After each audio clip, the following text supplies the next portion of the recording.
As the fierce fighting in Somalia raged on, 15 MPs were briefly detained at the Jomo Kenyatta International Airport as they reportedly escaped their war-torn country.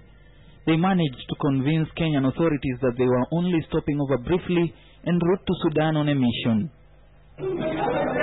As this happened, more than 50 Somalia nationals were flown into the country with serious injuries for treatment at various city hospitals.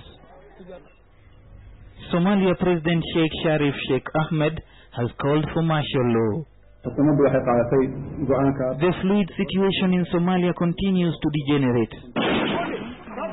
This is despite pleas by the country's transitional federal government for international assistance to contain an increasingly aggressive insurgency championed by radical groups, among them the Al-Shabaab militia.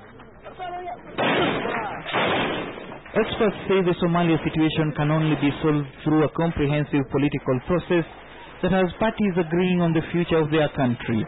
The lessons of the past 10 to 15 years in Somalia is that every single external military intervention has failed to re-establish law and order or some degree of stability in the country. Thank you. Prime Minister Raila Odinga has said the Kenya government is consulting within on ways of helping Somalia, which already has 4,300 AU peacekeepers in Mogadishu.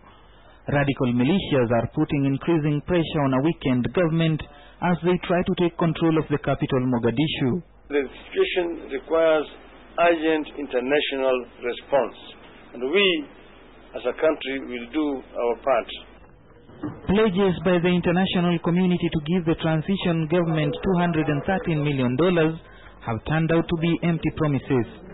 And as the transitional government continues to stagger, experts like Francois Grignon warn that Kenya must stay neutral to enable its participation in bringing about a political solution.